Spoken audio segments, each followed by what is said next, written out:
নমস্কার। বৃহস্পতি ওয়েব টিভির ব্যক্তি ও ব্যক্তিত্ব অনুষ্ঠানে আপনাদের সবাইকে স্বাগত জানাই। আজ আমরা মুম্বাইয়ের এমন এক ব্যক্তিত্বের সঙ্গে কথা বলবো, আলাপ করব, যিনি 4 দশকেরও বেশি সময় ধরে বাংলা সংস্কৃতির সেবা করে আসছেন এবং ভারতবর্ষের পূর্বকে পশ্চিমের সঙ্গে তার সংস্কৃতির চলার সাথে মিলিয়ে দিয়েছেন। তিনি একদিকে যেমন বেহালায় সুর তোলেন, তেমনি ম্যান্ডোলিনের টুংটাং তালে আমাদেরকে মুগ্ধ করেন, আবার কিবোর্ডেও সুর দেন এবং তার কলমের জাদুতে আমরা বারবার মুগ্ধ হই।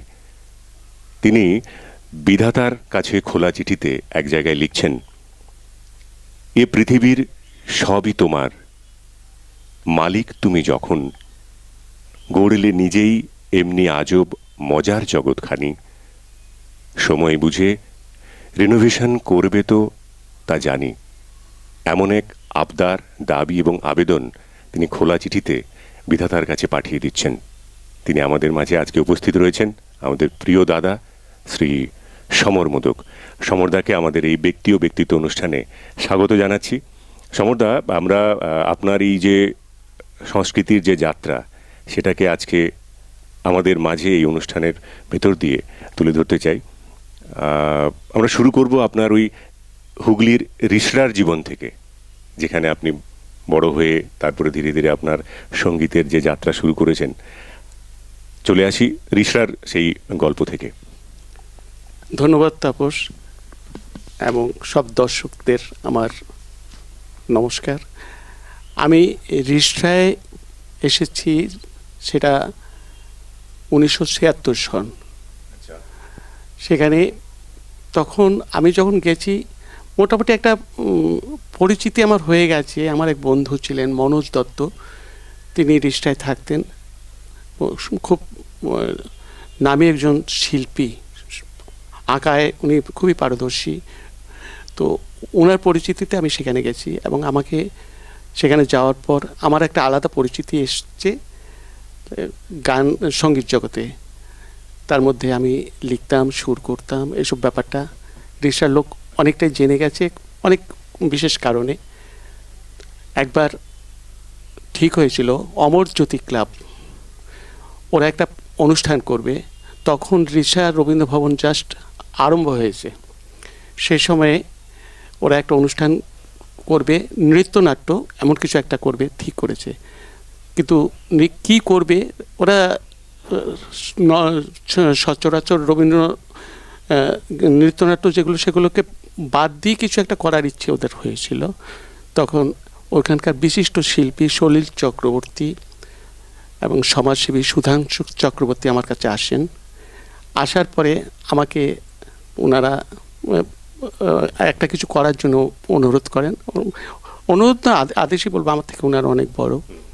তো সেখানে তখন আমি বললাম ঠিক আছে, আমি করব। তখন আমার লেখালেখি আরম্ভ হয়ে যায়। আমি একটা নতুন নৃত্যনাট্য লিখেছি, সেটা রূপালী দিঠি সোনালীক্ষণ নাম নিয়ে। আচ্ছা, তো ওদের বিষয়টা কি ছিল?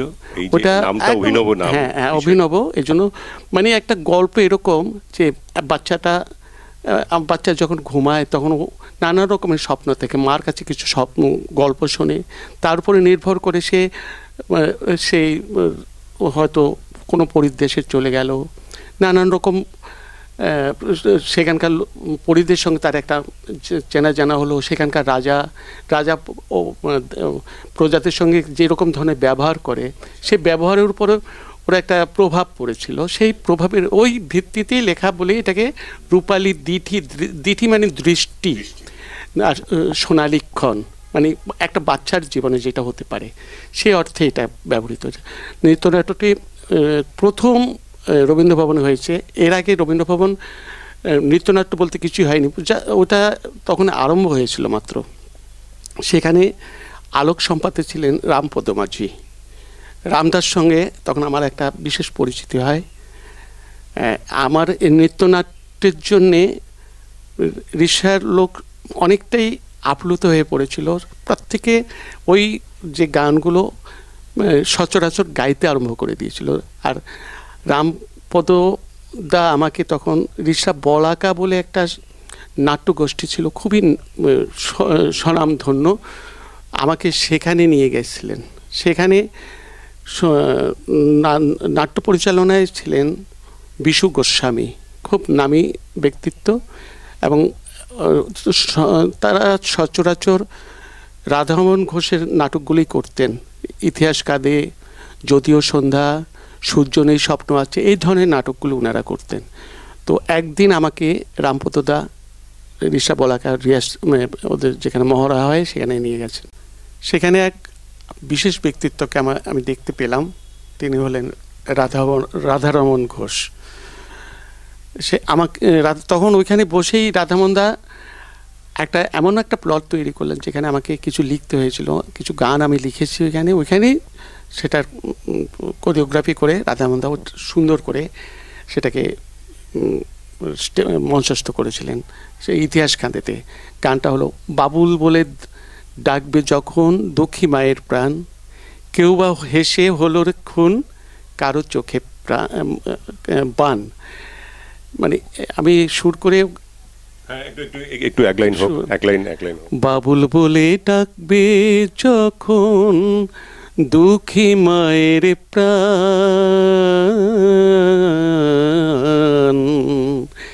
কেউ বা হেসে হলো রেখুন, কারো চোখে পান।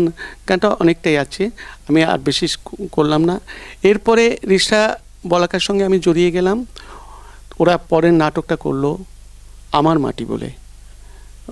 ওই নাটকে আমি আমার লেখা সুরে গান তখন করেছিলেন ঋষারই বিশেষ সঙ্গীত শিল্পী কেশব দাস, কৃষ্ণা মুখার্জি। হ্যাঁ, ও খুব ভালো সাড়া পেয়েছিল তখনকার দিনে। তারপর আমি এই করে আস্তে আস্তে কিছুদিন বালিতে থেকে কলকাতায় বিডন স্ট্রিট থেকে আমি চলে এলাম কলকাতার দক্ষিণে, সেটা হলো গড়িয়াতে। ওইখানে আমি এসে সিএলটিতে যুক্ত হই আমার এক বন্ধুর মারফতে। সিএলটিতে আমি পেলাম প্রিয়লাল চৌধুরীর মতো বিশেষ ব্যক্তিত্বকে, যার সঙ্গে থেকে আমি আমার সঙ্গীত জীবনের একটা বিশেষ জায়গা করে নিতে পেরেছিলাম।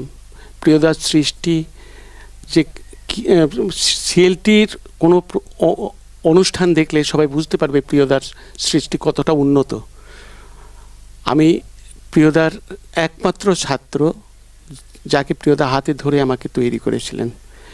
প্রিয়দা মিউজিক করতেন, আমি তার সঙ্গে থেকে সেগুলোকে নোটেশন করার দায়িত্ব ছিল আমার। যে সেই মিউজিকগুলো কলকাতার এমন ব্যক্তিত্ব যারা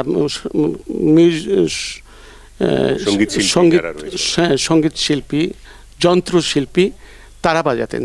যেমন দুর্বাদল চ্যাটার্জি, দিলীপ রায়, অনুপম দত্ত, বিখ্যাত ব্যক্তিত্ব, এরা বাজাতেন। এবং আমার হাতের লেখা নোটের স্বরলিপি ওরা ফলো করতেন। সেই জন্য আমাকে কিছু ভুল করার কোনো ফুসরত ছিল না, আমি পারতাম না। একটা জিনিস আমার যেটা মনে হচ্ছে যে সম্ভবত এই কাজ করতে করতে যেমন হয় না যে একটা মানুষের হাত পাকা আমরা বলি, যে সামনের এমন একজন বিশিষ্ট মানুষ রয়েছেন যার জন্য আপনি নোটেশনটা তৈরি করছেন, বলে আপনাকে সবসময় সচেতন থাকতে হচ্ছে যে একদম নিখুঁত আমাকে তৈরি করতে হবে। ওই সময় ওই এজে যখন আপনার যাত্রাটা শুরু করেছেন, সঙ্গীতের যাত্রা শুরু করেছেন, কারণ প্রিয়দার মতো এমন একজন ব্যক্তিত্ব আমার জীবনে আমি খুব কম দেখেছি, অন্তত সঙ্গীত জগতে। যারা আজও বেঁচে আছেন ওই সময়কার, তারা প্রিয়দাকে কতটা শ্রদ্ধা করতো সেটা আমি আমার নিজের চোখে দেখেছি। এবং অলোকনাথ দে থেকে আরম্ভ করে, প্রণব অলোকনাথ দে থেকে আরম্ভ করে প্রত্যেকে প্রিয়দার পা ছুঁয়ে প্রণাম করে তারা যন্ত্রে হাত দিতেন। আমি নিজের চোখে সেটা দেখেছি, প্রিয়দাকে এতটা সম্মান ওরা দিতেন। তো সেই গুণী ব্যক্তিত্বের সরাসরি ছাত্র হয়েছি আমি। আমার যেটা দর্শকদের কাছে বলা, যে যখন কোনো একটা শিল্পী মানুষের তার যখন এই যাত্রা শুরু হয়, শিল্পের যাত্রাটা উনি শুরু করেন, এবং তখন যদি এরকম গুণী ব্যক্তিত্বরা তার নোটেশনে, তার দেখানো পথ ধরে কাজ করেন আর কি, ফলে নতুন প্রজন্ম যারা কাজ করছেন, আমরা যারা কাজ করি, আমাদের ক্ষেত্রে চলাটা অনেক সহজ হয়ে যায়, কেননা তাদের অভিজ্ঞতাটা মিশে যায় আমাদের সঙ্গে। এবং সবসময় আমাদের খুব সচেতন থাকতে হয় যে কী করে, মানে পরে যেটাতে সমরদার এই যে 40 বছরেরও বেশি সময় ধরে আপনার এই যে যাত্রা, সেখানে এই শুরুতে এদের যে সান্নিধ্যটা আপনাকে দারুণভাবে অনুপ্রাণিত করেছে, খুব এগিয়ে যাওয়ায় যে একটা সাবলীলতা দিয়ে দেয়, সেটা অবশ্যই সত্যি কথা। তারপরে আমি যেটা ওয়েস্টার্ন স্টাফ নোটেশনটা আমি শিখেছি ভায়োলিনের মাধ্যমে, বেহালা বাজাতে গিয়ে শিশির চ্যাটার্জির কাছে। আচ্ছা। তিনি প্রতাপাদিত্য প্লেসে থাকতেন। শিশিরদা আমাকে হাতে ধরে স্টাফ নোটেশন শিখিয়েছেন। আমার সেই স্টাফ নোটেশনের উপর সেইভাবে জ্ঞানটা এসছে তখন থেকেই। হ্যাঁ, মানে দর্শকদের জানাই, দর্শক বন্ধুদের, যে সমরদার স্টাফ নোটেশনের উপরে এক বিখ্যাত কাজ তিনি করেছেন, কাজ করে চলেছেন, সেই প্রসঙ্গে আমরা পরে আসব। কিন্তু কোথা থেকে এই স্টাফ নোটেশনের গল্পটা এলো সেটা কিন্তু আজকের এই আলোচনায় উঠে আসছে। সমরদা পরিণত বয়সে একটা অসাধারণ কাজ করেছেন, সেই জায়গায় আমরা আসব। আমি সমরদার যখন আপনি ছোট করে যখন আপনার সঙ্গে আগে গল্প করছিলাম, তখন একটা জায়গায় আপনি বলেছিলেন যে যে নাটকগুলোতে আপনি গান লিখেছেন এবং সুর দিয়েছেন, সেই নাটকগুলো কিন্তু ছাপার অক্ষরে প্রকাশিত হয়েছে, কিন্তু পাবলিশড হয়ে যাওয়ার পরে যেহেতু আপনাকে গান এবং সুর দেওয়ার জন্য আমন্ত্রণ জানিয়েছেন ওনারা এবং আপনি করেছেন, তো দুর্ভাগ্যবশত সেই গানগুলো ছাপার অক্ষরে কিন্তু নেই, বইতে নেই। মানে যেটা অনেক সময় হয়তো সমরদার কাছে আছে, কিন্তু সেটা বইতে পাওয়া যাবে না, সেটা হারিয়ে গিয়েও হারিয়ে যায়নি, এরকম একটা ব্যাপার রয়েছে, যেটা আপনার জীবনের ওখানে পড়ছিলাম, জানছিলাম। সেটাই আমি রিসাতে মনোরঞ্জন বিশ্বাসের যে নাটকটির কথা বলছিলাম, আমার মাটি, সেটার মধ্যে যে গানটি ছিল, বিখ্যাত গান সোনা মাটির আমার মাটির, এই গানটি আমি অনেক ক্ষেত্রে অনেকবার ব্যবহার করেছি। এর জন্যই, কারণ গানটার মানটাই ছিল অন্যরকম। আমি আমার একটা নিজের লেখা নৃত্যনাট্য আধার পেরিয়েতে আমি সেটা ব্যবহার করেছি প্রথম ইন্ট্রোডাকশন সং হিসেবে। এবং এই আধার পেরিয়ে কলকাতাতে অনেকবার মঞ্চস্থ হয়েছে, রবীন্দ্র সদনের মতো জায়গা থেকে আরম্ভ করে টিভিতে। যখন আমি প্রথম ডান্সড্রামাটা কম্পোজ করি, আমি তখন নাকতলায় থাকতাম। নাকতলা শক্তি সংঘ থেকে আমাকে বলা হলো কিছু একটা করার জন্যে। আমি আমার আরেক বন্ধুকে পেলাম, স্বপন মিত্র, শান্তি বোসের খুব সুযোগ্য ছাত্র, অসম্ভব ভালো নাচে এবং খুব সুন্দর কোরিওগ্রাফি করেন। স্বপনদা আমরা দুজনে মিলে তখন আরম্ভ করলাম আধার পেরিয়ে। আমি 6 মাস ধরে লিখলাম, সুর করলাম, কাটলাম, আবার লিখলাম, এরকম করে এমন একটা জায়গায় দাঁড়িয়ে গেল। সেটা যখন মঞ্চস্থ হলো, তখন দর্শকের তরফ থেকেই সবার ইচ্ছে হলো যে তোরা এটাকে দূরদর্শনে দেখতে চায়। তখন দূরদর্শন মাত্র হয়েছে, বেশি দিন হয়নি। দূরদর্শন তখন ছিল বাঙ্গুর হসপিটালের পাশেই যে বাড়িটা, সেখানে তখন ওইখানে পেক্স ছিলেন, প্রোগ্রাম এক্সিকিউটিভ ছিলেন অমলেন্দু সিনহা। অমলেন্দু দাকে নিয়ে আসা হলো প্রোগ্রামটা দেখার জন্যে। উনি এতই আপ্লুত হয়ে পড়লেন, তিনি তখন নিজের থেকেই বললেন যে আমি এটা অবশ্যই টিভিতে নিয়ে যাব। তারপর সেখান থেকে সেই প্রোগ্রামটা টিভিতে হলো। টিভিতে আমার প্রোগ্রামটা ছিল 1.5 ঘন্টার, সেটাকে ছোট করে আমাকে 20 মিনিট আনতে হয়েছিল। কিন্তু তাতে কোনো গল্পের কোনো খেদ কিছু পড়েনি, গল্পটা ঠিকই ছিল। গানের অংশ বা মূল ভাবনাটা এস্টাবলিশ করার জন্য যতটা দরকার সেটা কিন্তু করতে পেরেছেন ওই 20-22 মিনিটের মধ্যে। তো সেইভাবে এইভাবে করার পরে প্রতি বছর তখন নাকতলা শক্তি সংঘ থেকে আমাকে এক একটা নতুন নৃত্যনাট্য উপহার দিতে হতো। আমি প্রতি বছর তখন লিখতে শুরু করি এবং এইভাবে আমার প্রায় 10-12টা নৃত্যনাট্য লেখা হয়ে গেছে। এখানেই সমরদা যে জিনিসটা আমাদের জানার আর কি, যখন একজন তরুণ শিল্পী হিসেবে আপনি দূরদর্শনে কাজ করছেন, আপনি মঞ্চতে কাজ করছেন, আপনার যাত্রা ভালোই চলছে, তো এই সময়ে একটা প্রায় যেখানে পায়ের তলার মাটিটা ধীরে ধীরে করে একটু শক্ত হচ্ছে, দাঁড়াতে পারছেন আর কি, তখন একটা অন্য শহরে নিজেকে তুলে নিয়ে আসা এবং সেখানে কোনোভাবেই আপনার পায়ের তলায় মাটি নিয়ে আবার নতুন করে তৈরি করা, এই যে ঝুঁকি নেওয়া, আপনি বম্বে চলে আসছেন এরকম একটা জায়গা থেকে, পশ্চিমবাংলায় কলকাতা শহরে যখন আপনার প্রতিষ্ঠা পাওয়া শুরু হয়ে গেছে, তখন আপনি বম্বে চলে আসছেন, এরকম একটা ঝুঁকি, এই ঝুঁকিটা কেন নিলেন? এটা আমি অনেকটাই কেন নিলাম আমি সেটা জানি না। আমার কোনো কারণে আমি দেখলাম যে কলকাতা আমি ঠিক আমার যে জায়গায় পৌঁছানোর কথা আমি সেখানে পৌঁছতে পারছি না। সেই জন্য তখন ঠিক করলাম না, আমি আর একটু চেষ্টাই করে দেখি। আমার তখন ইচ্ছে ছিল, আমি ঠিক করেছিলাম আন্দামান চলে যাব। আমার ধারণায় সেটাই বলতো। আমাদের ছোটবেলায় আমাদের মনে ভয় ছিল যে আন্দামান মানেই সেলুলার জেল। তো একজন মানুষ প্রতিষ্ঠা পাওয়ার পরে তিনি ভাবছেন যে আমি আন্দামান চলে যাব, এটা একটা আবার একটু শকিং ব্যাপার। তো ঠিক করতে, কিন্তু সেই মুহূর্তেই আমার খুব কাছের, আমার বোনের মতো ইলা মণ্ডল ছিল, পরে সাধু হয়েছে। ও এখানকার MTNL এর চাকরি করতে হয়, অফিসার র্যাঙ্কেই ছিল। ও কলকাতায় পৌঁছেছে, আমাকে তখন ওর সঙ্গে দেখা হওয়ার পরে আমি বললাম, ইলা আমি বোম্বেতে গেলে কিছু করতে পারি। তখন ও আমাকে ভরসা দিল, বলে সমরদা আপনার মতো লোকের হয়তো বোম্বেতে কিছু হতে পারে, আপনি চলে আসতে পারেন। তো আমি ইলার সঙ্গে চলে এলাম, ছিলাম মুলুন্দে। এটা মানে কত সাল? এটা 96-এ। 96-এ, ওকে। মুলুন্দে ছিলাম, আমি ইলাদের সঙ্গেই থাকতাম। ওরা গেস্ট, মানে পেইং গেস্ট হিসেবে সবাই থাকতো একসঙ্গে। সেখান থেকে আমি মোটামুটি এরও সঙ্গে যোগাযোগ করলাম। আমি ব্রেক পেলাম দর্শনা জাবেরিকে দিয়ে।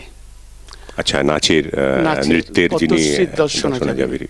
দর্শনা দিদি আমাকে চেনে অনেক কাল থেকে। আমি যখন CLT-তে ছিলাম, আমি কলাবতী দি, মানে ওনার গুরুর স্ত্রী, আমরা একসঙ্গে CLT-তে কাজ করতাম তখন। আর বিম্বা, তখন ছোট বিম্বা আমার হাতে কোলে পিঠেই মানুষ হয়েছে একরকম বলতে গেলে।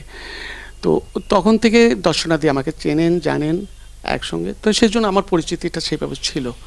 এখানে আসার পরে আমার কোনো অসুবিধা নেই। দর্শনা দিদি আমাকে একদিন জুহু বাড়িতে ডাকলেন। ডাকার পরে আমার যা কিছু বায়োডাটা যাই হোক নিজেই লিখে সব কয়েকটা স্কুলে উনি পাঠিয়ে দিলেন। তার মধ্যে নিউ এরা রয়েছে, পোদ্দার স্কুল রয়েছে। এখন 2 স্কুল থেকে আমার ডাক পড়েছে। তো দর্শনাতে আমাকে বলল, সমর আমরা কিন্তু নিউ এরাতে পড়াশোনা করেছি, তুমি নিউ এরাটাই নাও, এটা খুব ভালো স্কুল। আমি তখন সেটাই বেছে নিলাম। ওখানে সঙ্গীতের শিক্ষক হিসেবে ওখানে আপনি তারপরে হ্যাঁ, তারপরে আমার সেখানে ভালোই চলছে। মানে আমাকে পেয়ে নিউ এরাও মোটামুটি যতটা বুঝেছি ওরা খুশি।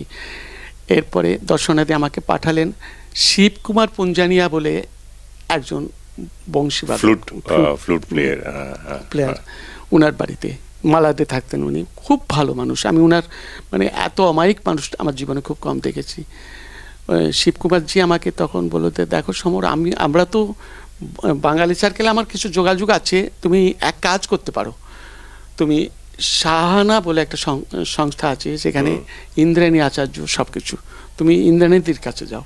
আমি উনার রেফারেন্স নিয়ে ইন্দ্রাণীদির সঙ্গে দেখা করি ইয়েতে, মিলন সাবয়ে যে ওনাদের যে বাড়ি, সেখানে গেলাম।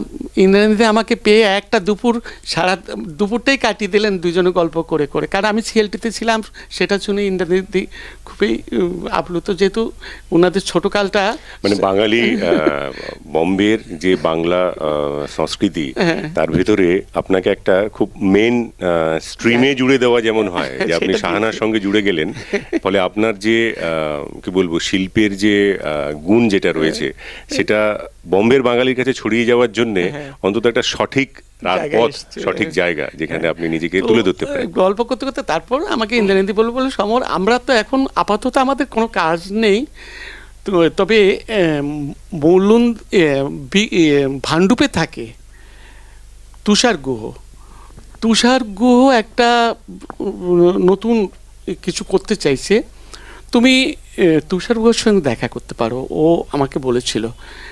তখন আমি যেহেতু মুলুন্দে থাকতাম, মুলুন্দ থেকে ভান্ডু পাশেই আমি তুষারদার বাড়িতেই চলে এলাম। তুষারদা আমাকে পেয়ে তো খুবই খুশি, বলে আমি ঠিক আপনার মতো একটা লোককে চেয়েছিলাম ঠিক এই মুহূর্তে আমার একজন সঙ্গীত পরিচালক হিসেবে। আমি একটা ইংরেজি কবিতার উপর একটা ব্যালে করছি, নাম রিচ পদ্মা সান, ওইটা করছি, ওটার মিউজিক ডাইরেক্টর আমার চাই। আমি তুষারদার সঙ্গে ভিড়ে গেলাম, কাজটা করলাম, এবং করার পরে এতই সুন্দর কাজ হলো সোফায়া কলেজে, সেটা 3 দিন মঞ্চস্থ হয়েছিল। তারপরে আর আমাকে এবার আপনার এখানে ধীরে ধীরে বিভিন্ন যে সাংস্কৃতিক সংস্থাগুলো বোম্বে রয়েছে তাদের সঙ্গে আপনার যোগাযোগ হলো, আপনি ধীরে ধীরে কাজ শুরু করলেন, সেখানে সুর দেওয়া, কথা লেখা, পুরো মিউজিক অ্যারেঞ্জমেন্ট যেটা করা হয়। মনে হয় আপনার সঙ্গে আমার ব্যক্তিগতভাবে যোগাযোগ হয়েছে শাহানার সূত্রেই, একই জায়গায় কাজ করার জন্য। যখন 98 বা 99 এইরকম সময়ে বনবাণী অনুষ্ঠানটা ছিল, তখন আমি আপনাকে শাহানার অনেকগুলো অনুষ্ঠানে আমার হাতে তৈরি, যেমন লক্ষণের শক্তিশীল, বনবাণী, তারপরে শেষ যেটা লম্বকর্ণপালা, এগুলো সব আমার নিজের সুরের উপরে করা, মিউজিক ডিরেকশনের আমারই ছিল সব কিছু। সমরদা, আমরা প্রথমে যখন আপনার সঙ্গে আলাপ হয়, সমরদার সাথে আমাদের দর্শকদের বলি যে যখন আলাপ হয় সমরদাকে জানতাম যে উনি কিবোর্ড বাজাচ্ছেন এবং মিউজিক অ্যারেঞ্জ করছেন, পুরো সিস্টেমটাকে উনি দেখছেন। পরে হঠাৎ একদিন একটা অনুষ্ঠানে দেখলাম যে সমরদা বেহালায় ছট টানছেন, তো একটু অবাক হলাম যে মানুষটা কত কি জানতে। তারপর দেখি যে বাঁশিও বাজাচ্ছেন। মানে এই যে এতগুলো ইনস্ট্রুমেন্ট তাকে কন্ট্রোল করা এবং তার একটা কি বলবো পারফরমেন্সের একটা এক্সিলেন্ট জায়গায় নিয়ে যাওয়া, যে শুধুমাত্র একটা অ্যামেচারিস্ট হিসেবে নয়, অনেক সময় আমরা শখে অনেক কিছুই বাজাতে পারি, কিন্তু তাকে যে একটা শিল্পের জায়গায় মাত্রায় পৌঁছে দেওয়া এবং সেটা নিয়ে কাজ করা, এই বিভিন্ন আপনি কি যন্ত্র বাজাতে পারেন? আমি মোটামুটি একটা কথা বলি তাপস, প্রত্যেক যন্ত্রের সঙ্গে প্রত্যেক যন্ত্রের একটা যোগসূত্র থাকে। ভায়োলিনের সঙ্গে ম্যান্ডোলিনের একটা যোগসূত্র আছে, হ্যাঁ, দুটোই কিন্তু একইভাবে বাঁধা, ইএডিজি যেটা ওয়েস্টার্নে 4টে তার সেভাবে বাঁধা। সুতরাং ভায়োলিন আর ম্যান্ডোলিন খুব কাছাকাছি বলে তুমি সেটা অসুবিধা না। কিবোর্ড বলতে তুমি পিয়ানো হয়তো বাজানোর পদ্ধতিটা আলাদা, কিন্তু তুমি সব একটু তোমাকে প্র্যাকটিস করতে হবে। হ্যাঁ, মানে ওই যে মানুষটা কিবোর্ডে এক্সপার্ট, তিনি ভায়োলিনেও এক্সপার্ট, তিনি আবার ম্যান্ডোলিনেও এক্সপার্ট, তিনি আবার ফ্লুটও বাজাচ্ছেন। এবার এই ফ্লুটের কথায় আসি, যে সমরদার একটা ইউনিক ব্যাপার ছিল যে ফ্লুটটা, বাঁশিটা উনি নিজের হাতে বানাতেন, দিয়ে আপনি বাজাতেন।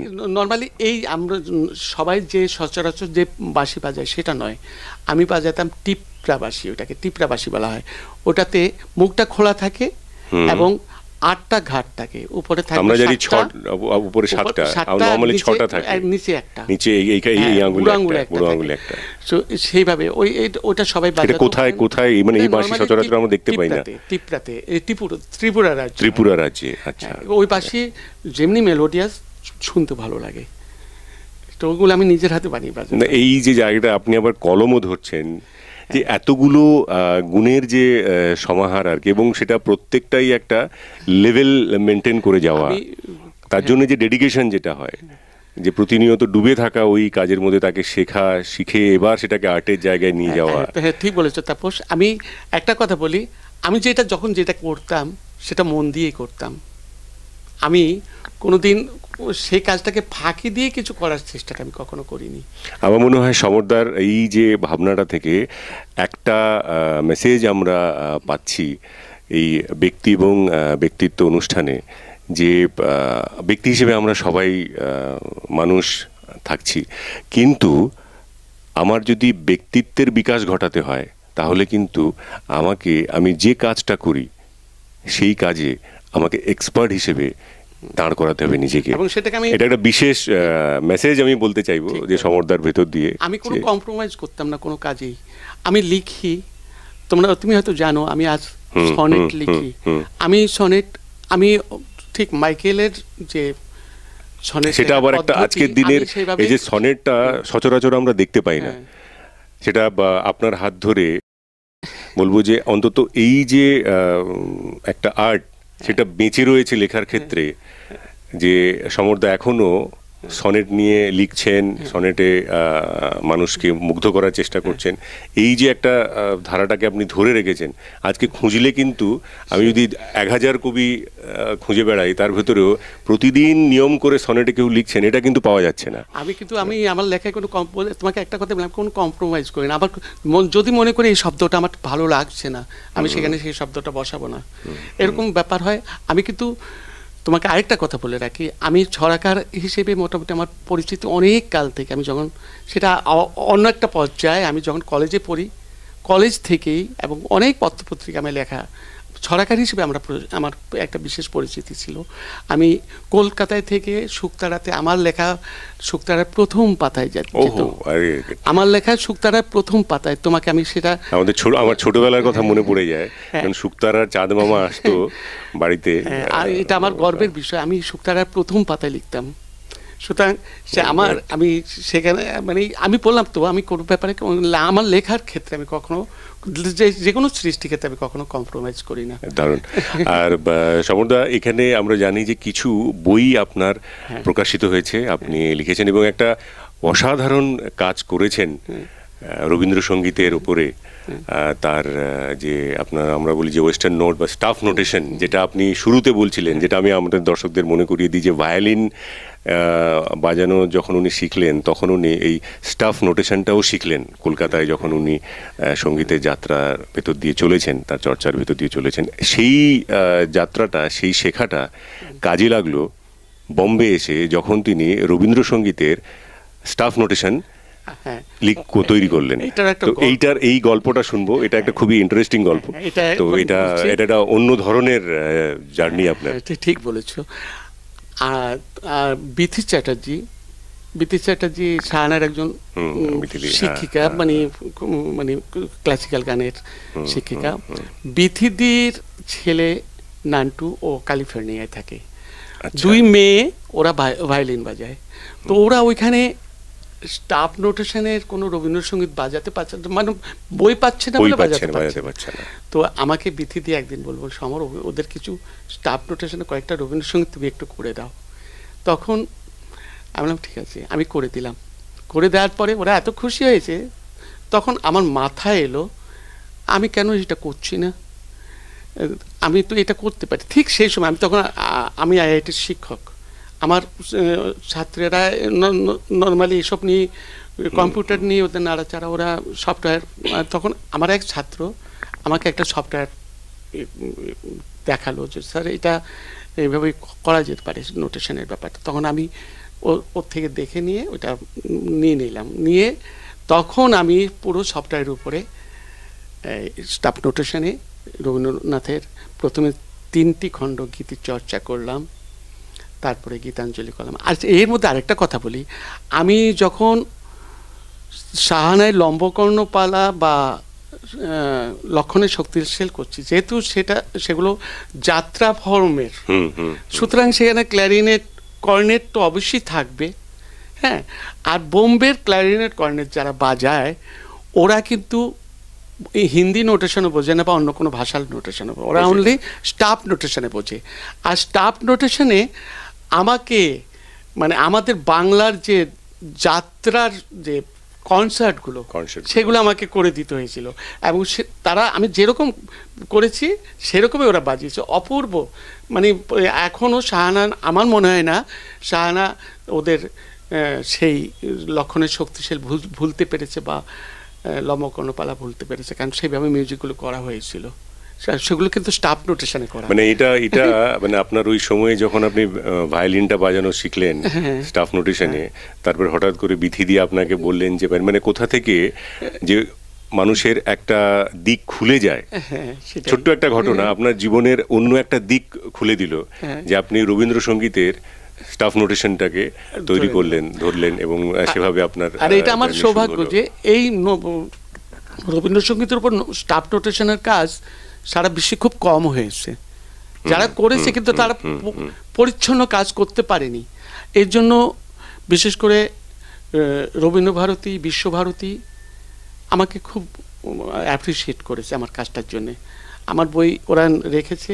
আচ্ছা, সমরদা, এখন আমি দর্শকদের জন্য বলি যে সমরদার কাছ থেকে ওই বইটি একবার সমরদাকে বলবো যে আমাদের সামনে, দর্শক বন্ধুদের সামনে তুলে ধরার জন্য, যেটি উনি বানিয়েছেন, স্টাফ নোটেশন রবীন্দ্রসঙ্গীতের পাবলিশ হয়েছে। বইটিকে বলবো যে তুলে ধরার জন্য আপনাদের সামনে। 3টে গীতি চর্চা করেছিলাম। গীতি চর্চার রবীন্দ্রনাথের 3টে খণ্ডই আছে। প্রথম খণ্ডটি 30টা গান, প্রথম খণ্ডে 30টা গান, সেটা হলো এইটা। তারপরে দ্বিতীয় খণ্ডটি হলো আরো 30টা গান, সেটা হলো এইটা। হ্যাঁ, এখানে তারপরে শেষ খণ্ড আরো 30টা গান, এবং মোট 90টা গান গীতি চর্চাতে রবীন্দ্রসঙ্গীত 90টা রয়েছে। এখানে শুধু আমি ফোনেটিক ব্যবহার করেছি এবং স্টাফ নোটেশন ব্যবহার করেছি, অন্য কিছু নয়। এরপরে আমার যেটা বড় কাজ, যেটা ব্যাপক আকারে হয়েছিল, সেটা হলো গীতাঞ্জলি। গীতাঞ্জলিতে মোট 103টে লিরিক আছে, কিন্তু সবগুলো কিন্তু গান নয়। গান হয়েছে মাত্র 43টা। তার মধ্যে একটা গানের সুর পাওয়া যায়নি কোথাও, ভাঙা দেউলেরও দেবতা। সেটা আমি সব জায়গায় জিজ্ঞেস করেছি, কেউ আমাকে তার কোনো বিবরণ জানাতে পারেনি। সেই জন্য সেই গানটা বাদ দিয়ে মোট 42টা গান আমি শুধু স্টাফ নোটেশন নয়, তার পাশাপাশি আমাদের ইন্ডিয়ান প্রসেসের যে নোটেশন, সারেগামা আমরা যেটা স্বরবিতানে পাই সেটা বাংলায়, এখানে কিন্তু সারেগামাটা আমি সেভাবে ব্যবহার করিনি, এস আর জি এম করে করেছি। সা মানি এস, রে মানি আর, গা মানি জি, এইভাবে যেন সবাই পড়তে পারে, অবাঙালি যেন সবাই পড়তে পারে সেভাবে। এটা অবশ্যই আমার, এটা উদ্ভাবক হয়েছেন শ্রদ্ধেয় নয়নদার বাবা, শ্রদ্ধেয় পণ্ডিত নিখিল ঘোষ, ওনার উদ্ভাবক। এবং নয়নদা সেটার ফরওয়ার্ডটা লিখেছেন, নয়ন ঘোষ। একবার দর্শকদের জন্য, বন্ধুদের জন্য সেই বইটা দেখি। বইটা 300 পাতার পৃষ্ঠার বই, 300 পৃষ্ঠার বইটা। এটা মানে সারা বিশ্বে মোটামুটি একটা প্রচার পেয়েছে। আমার সেই জন্য আমি ভাগ্যবান। অসাধারণ এক কাজ বলবো সমরদা। এবং সব মিলিয়ে রবীন্দ্রসঙ্গীতের 90টা এবং এখানে 42টা, তো 132টা। এখানে 42টা ঠিক নয়, কোনো কোনো গানের আবার দুটো করে সুর আছে। আচ্ছা, মোট 50টা গান দাঁড়িয়েছে, 50টা 100টা 2 রকমের নোটেশন রয়েছে। তো এখানে 100টা স্টাফ নোটেশন এবং ওখানে রয়েছে আপনার 30টা করে 90টা, তো প্রায় 190টা স্টাফ নোটেশন রয়েছে রবীন্দ্রসঙ্গীতের। একটা অসাধারণ উদ্যোগ আপনার। কিছু কিছু বই বাজারে পাওয়া যায়, কিন্তু সেগুলো এত নিখুঁত নয়। আমি যতটা সম্ভব পেরেছি 100 to 100% বইয়ের মানে নোটেশনের দিকটা ভেবে। তো এর পরে এই আপনার এখন 190টা রয়েছে, অবশ্যই আপনার মাথায় রয়েছে, ভাবনায় রয়েছে যে আমি এরপরে আমি আরো কি কাজ করব, কি করছেন? সেটাও অন্যরকম। আমাকে সবাই, যেহেতু গীতাঞ্জলিতে সব গানগুলো কিন্তু নয়, কমন নয়, সবাই, অনেকের বক্তব্য ইচ্ছে যে আপনি আমাদের কিছু কমন গানের স্টাফ নোটেশন তৈরি করে দিন। আমি এখন সেই কাজে হাত দিয়েছি। ওটা রবীন্দ্র সঙ্গীতাঞ্জলি নাম দিয়ে করছি। 20টা করে গান, যেটার মধ্যে গীতাঞ্জলির মতো 2 রকমের ব্যাপারটাই থাকবে। আর প্রত্যেকটা গানের এই গীতাঞ্জলিতে আরেকটা ব্যাপার হলো, বাংলায় লেখা রয়েছে প্লাস ফোনেটিকে লেখা রয়েছে, প্লাস প্রত্যেকটা গানের ট্রান্সলেশন যেটা রবীন্দ্রনাথ নিজেই করেছেন সেই জিনিসটা রয়েছে। আচ্ছা, সুতরাং বইটা অন্য মানে অনবদ্য। এরপরে এখন যে বইটা করতে যাচ্ছি আমি ঠিক একই পদ্ধতিতে করছি, তবে এইখানে আমার আরেক খুব কাছের বন্ধু কল্যাণ সেন বরাট, আমার খুবই কাছের বন্ধু, ওর একটা দাবি বলে, সবর তুমি একটু সব ভালো, আর তুমি একটা জিনিস করো, এবার কিন্তু তুমি স্কোর করো, মানে স্টাফ নোটেশনের স্কোর, মানে কর্ডগুলো বসানো। আমি এই বইতে সেই জিনিসটাও করছি। আমি এই বইতে কর্ডও রেখেছি, কল্যাণের ইচ্ছে অনুযায়ী। এইটা একটা মানে অসাধারণ উদ্যোগ, এবং বাংলার এবং বাঙালির যে সংস্কৃতি তাকে পরবর্তী প্রজন্মের কাছে পৌঁছে দেওয়ার জন্যে সমরদার এক বিশেষ যাত্রা বলবো। এখনও তিনি মুম্বাইয়ের যে সংস্কৃতি জগৎ সেখানে খুবই অ্যাক্টিভলি রয়েছেন, এবং বিভিন্ন অনুষ্ঠানে সমরদাকে আমরা দেখি, এবং সমরদার কলমও ততটাই সচল আর কি, সেভাবে তার ভাবনা তিনি তুলে ধরেন আমাদের মাঝে। এবং আমরা জানি যে সমরদা নিজে এবং পরবর্তী প্রজন্ম এবং তার পরবর্তী প্রজন্ম, এই 3 প্রজন্মের মধ্যে নিজের যে সাংস্কৃতিক যে ভাবনা সেটিকে কিন্তু উনি ধীরে ধীরে ধীরে ধীরে বইয়ে দিয়েছেন। এবং তার সমরদার ছেলেকে আমরা জানি, রূপস, সে একজন প্রতিষ্ঠিত মিউজিক অ্যারেঞ্জার, কিবোর্ড প্লেয়ার। যত অনুষ্ঠান হয় প্রতি মুহূর্তে তাকে দেখা যায়, বিভিন্ন অনুষ্ঠানে আমরা তাকে দেখতে পাই। তার সমরদার সুনাম বজায় রেখে সে নিজেকেও প্রতিষ্ঠিত করছে। এবং তার পরবর্তী প্রজন্ম, সমরদার নাতনি, বড় নাতনি, সেও আবার সমরদার হাত ধরে ভায়োলিন বাজানো শিখেছে। এই যে 3টে প্রজন্মের মধ্যে সমরদা তার সে জার্নিটাকে প্রবাহিত করে দিচ্ছেন, একটা অসাধারণ ব্যাপার। এবং বাঙালিদের কাছে আমরা বলবো যে আমরা যেভাবে বাংলার মাটি, বাংলার সংস্কৃতিকে আমরা বারবার বারবার করে আঁকড়ে থাকি, বাংলা ভাষাকে আমরা আঁকড়ে থাকি, এবং সেটা বাংলার বাইরে এই কাজ করতে গেলে সমরদা আমরা জানি যে এটা কতটা কঠিন। প্রতিনিয়ত বাংলাকে নিয়ে বেঁচে থাকা, বাংলার বাইরে অসাধারণ এক এনার্জি, এক উদ্যোগ এবং ইচ্ছে শক্তি থাকলে তবেই এটা সম্ভব। একটা পরিবার পুরো বাংলা সংস্কৃতির সঙ্গে জুড়ে আছে, 3টে প্রজন্ম জুড়ে আছে বাংলা সংস্কৃতির সঙ্গে, এবং সেখানে বৃহস্পতি এমন সব মানুষকে আপনাদের সামনে তুলে আনতে চাইছেন তার এই বিশেষ উদ্যোগের মধ্য দিয়ে, ব্যক্তি এবং ব্যক্তিত্ব এই অনুষ্ঠানের মধ্যে দিয়ে। আমরা চলে এসেছি অনুষ্ঠানের প্রায় শেষের দিকে। আমরা এই 3 প্রজন্মের একটা কোলাজ শুনবো, আপনাদের শোনাবো।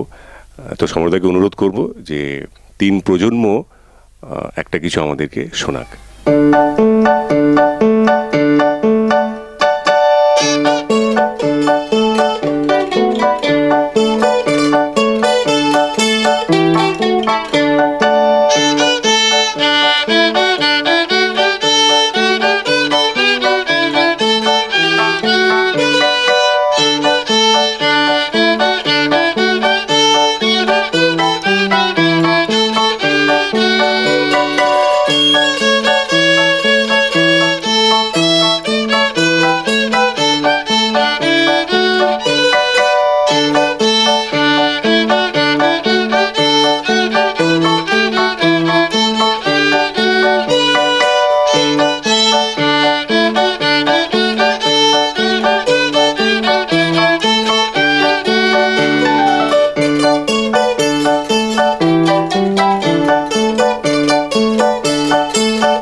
একজন মানুষ যখন শিল্পের আঙিনায় বিচরণ করতে করতে বিশিষ্ট ব্যক্তিত্ব হয়ে ওঠেন, তার এই বিশেষত্বের পেছনে অনেক ব্যক্তিত্ব জড়িয়ে থাকেন, যারা তাকে এই বিশেষ মানুষ হিসেবে, বিশেষ শিল্পী হিসেবে বেড়ে উঠতে সাহায্য করেন। সমরদার জীবনেও এরকম অনেক ব্যক্তিত্ব রয়েছেন। আমি সমরদার কাছে যাব। সমরদা, এরকম কয়েকজন মানুষের কথা যদি আপনি আজকে আমাদের এই সাক্ষাৎকারে তুলে ধরেন। আপনি কিছু মানুষের কথা বলেছেন, বাকি তেমন কোনো মানুষ যদি থাকেন। ঠিক বলেছ।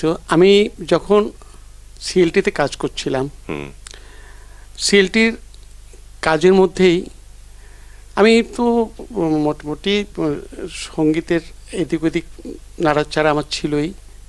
অঙ্কন বিভাগটা আমি একসময় দেখতাম সিএলটিতে। তার জন্য আমাকে সমর চ্যাটার্জি, সিএলটি যিনি কর্ণধার, খুব প্রশংসা করতেন এবং উনার সে লেখাতেই সেটা প্রকাশ পেয়েছে। আমার কাছে সেই লেখাটা রয়েছে। তখন আরও কিছু লোক, তার মধ্যে একজন হলেন রামগোপাল ভট্টাচার্য, মানে নাচের দিকপাল বলা চলে, মানে রাবীন্দ্রিক নাচের, যার হাতে তাসের দেশ কথা বলে। সেই রামদার সঙ্গে আমার পরিচিতিটা আমি একটু বলছি ছোট্ট করে। আমি সিএলটিতে যখন কাজ করছিলাম, আমাদের ওইখানে এখন যে ক্যালকাটা ইয়ুথ কোয়ারের নৃত্য পরিচালক অসিত ভট্টাচ, ও আসতো তখন। ও নাচের জগতে জাস্ট পা রেখেছে। ও তখন পারকাশন বাজাতো, আমরা সিএলটিতে ওকে ডাকতাম। তো একদিন আমার ইচ্ছে হয়েছে আমি নাচটা করব, সব কিছুই তো করছি, এর সব নাচটাও করি। তখন আমি ওকে বলছিলাম যে নাচের জন্য, বলে আরে আমার গুরু তো খুব ভালো নাচ শেখায়, ওরকম নাম করা উনি, আপনি ওনার কাছে যেতে পারেন। আমি ঠিক আছে, আর একদিন আপনার সঙ্গে আমি যাব। আর আমি যাওয়ার আগেই ও রামদাকে গিয়ে আমার সম্বন্ধে অনেক কিছু বলে ফেলেছে। বলার পরে রামদার ইচ্ছে হলো আমার সঙ্গে দেখা করবে, নিজেই চলে এসছে। এসে রামদারই খুব কাছের বন্ধু, তখনকার দিনের নামকরা আর্ট ডিরেক্টর সুরেন চক্রবর্তী। সুরেনদা সিএলটিরই মানুষ। আমি উপরে ক্লাস নিচ্ছিলাম, সুরেনদা আমাকে ডাকালেন, বলে তোকে রামগোপাল ভট্টাচার্য দেখা করতে এসে, তোর সঙ্গে তুই একটু নিচে আয়। গেলাম। যাওয়ার পরে রামদা আমাকে প্রথম দেখেই জিজ্ঞেস, আমি বললাম আপনার কাছে তো আমি যেতাম নাচ শেখার জন্যে। বলে না না, তার আগে আপনার সঙ্গে আমার কিছু কথা আছে, আপনাকে আমি বলছি। তখন আমার ক্লাস শেষ হয়ে গেছে, আমি চলেও যাব।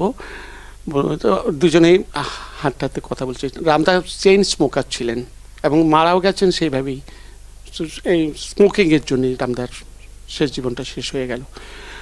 তো তখন হাঁটতে হাঁটতে আমাকে সিগারেট খেতে খেতে আমাকে বলছে, বলে আমাকে একটা এরকম ধরনের ড্যান্স ড্রামার মতো লিখে, মানে একটা ছোট্ট স্ক্রিপ্ট করে দিতে হবে হারভেস্টিংয়ের উপরে। বলে এই দেখ, তোকে আমি কিন্তু আপনি করতে পারছি না, তোকে তুই করে বলবো। তখন সেই নিয়ে রামদার সঙ্গে আমার সেই সম্পর্ক আজীবন ছিল। রামদা আমাকে তুই বলে ছোটো ভাইয়ের মতো স্নেহ করতেন, আমি রামদার স্নেহ পেয়েছি। তারপর বলে তুই অমুক দিন ইয়েতে চলে আয়, রবিতীর্থে চলে আয়, আমি থাকবো, সবাই থাকবে, তুই ওখানে বসে আমার জন্য কিছু লিখে দিবি। গেলাম রবিতীর্থে। যাওয়ার পরে সবাই বসে আছে। সেতারে ছিলেন চিত্ত মুখার্জি নাম করা লোক, বাঁশিতে খোকন সেনগুপ্ত, তবলায় শঙ্কর মুখার্জি, আর গানে ছিলেন এখনকার যিনি রবিতীর্থের অধ্যক্ষ সুচিত্রাদির পরে রবীন মুখার্জি, রবীন্দা, এরা সবাই নিয়ে তখন গানের দিকটা দেখ। আর আমাকে তখন হারমোনিয়ামটা ধরিয়ে দিল, বললো যে লেখ, আমি স্টেপ করছি তুই লেখ। তখন আমাকে ধিন তাকি তাং তাং ধিন, রামদার টিপিক্যাল স্টেপ নাচছে, আর বললো যে লেখের মধ্যে বৃষ্টি আসছে, বৃষ্টির পর গান লেখ। তখন আমি লিখলাম, আই বৃষ্টি ঝাইপা ধান দি মুমাইপা উত্রে উঠুক শূন্য গোলা ঘর, ধামা ভরা মুরকি মুড়ি গাওয়া দুধের স্বর, আই বৃষ্টি ঝাইপা ধান দি মুমাইপা।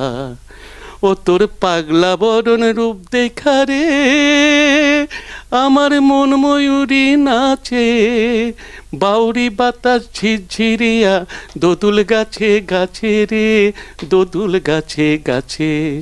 তোর পরাণের আশায় বুঝি হাসছে সোনার চর, আয় বৃষ্টি ছাই পা ধান দি মুমাই পা, এরকম করে বৃষ্টির গান হলো, বীজ বোনার গান হলো, মানে এর পুরো একটা স্ক্রিপ্ট এক বসায় কমপ্লিট হয়ে গেল। আর তার মধ্যে নাচছে এখনকার খুব বিখ্যাত নাচিয়ে সুহাসিস ভট্টাচার্য, লালি বলে যাকে আমরা জানি, তারপর বাঁকু মানে আদিত্য মিত্র, অসিত, তখন অসিত ভট্টাচার্য ও পা ফেলছে ছোটোখাটো করে, শঙ্কর চক্রবর্তী, এরা সব তো হাসি, এরা সব তখন নাচের মধ্যে, এরা সবাই রামদাস স্টুডেন্ট। আমার স্ক্রিপ্টের উপর ওরা অনেক কাজ এরপরেও করেছে। এই সমর্থ, এই গানটা শুনতে শুনতে, গানের কথা শুনতে শুনতে আমার যেটা মনে হলো যে গ্রাম বাংলার সুর এবং ছবি আঁকতে আঁকতে আপনি একসময় ওই গ্রাম বাংলা থেকে চলে এলেন মেট্রো শহরে। হ্যাঁ, আমি যদি বলি মেঠো থেকে মেট্রো, তো এরকম একটা জায়গায় আপনি চলে এলেন। এবং আমাদের জানার মধ্যে আমরা জানি যে আপনি আইআইটিতে একজন সঙ্গীত শিক্ষক হিসেবে আপনি জয়েন করলেন, তার কথা যদি আমাদের কিছু বলেন। সেটাও একটা ঘটনা। আমি তখন ওয়াসাইতে থাকতাম, আমি নিউ ইয়ার স্কুলে শিক্ষকতা করছি। আইআইটিতে যুক্ত হওয়ার পেছনে বিথিদির যেরকম অবদান রয়েছে, তেমনি সিএলটিতে যুক্ত হওয়ার পেছনে আমার দাদা তথা বন্ধু বাসব চ্যাটার্জিরও যথেষ্ট অবদান রয়েছে। শিল্পী সমর মোদক, যিনি তার এই সঙ্গীতের ধারাকে পরবর্তী প্রজন্ম এবং তারও পরবর্তী প্রজন্মের মধ্যে পৌঁছে দিয়েছেন খুব সচেতনভাবে এবং সাবলীলভাবে। শিল্পী সমর মোদক, যার স্টাফ নোটেশনের হাতেখড়ি বেহালা বাজিয়ে, এবং তিনি রবীন্দ্রসঙ্গীতের স্টাফ নোটেশন তৈরি করেছেন, গীতাঞ্জলির 42খানা গান তিনি স্টাফ নোটেশনে বেঁধেছেন। সেখান থেকেই বলতে ইচ্ছে করছে, যাবার দিনে এই কথাটি বলে যেন যাই, যা দেখেছি যা পেয়েছি তুলনা তার নাই। এই জ্যোতি সমুদ্র মাঝে যে শতদল পদ্মরাজে, তারই মধু পান করেছি, ধন্য আমি তাই। যাবার বেলা এই কথাটি জানিয়ে যেন যাই। বৃহস্পতি টিভির বিশেষ অনুষ্ঠান ব্যক্তি এবং ব্যক্তিত্ব, এতে আজ আমরা পরিচয় করালাম আপনাদের সঙ্গে বিশিষ্ট ব্যক্তিত্ব শ্রী সমর মোদকের সঙ্গে। আগামী পর্বে আপনাদের সঙ্গে আবার দেখা হবে। ভালো রাখুন, ভালো থাকুন। নমস্কার।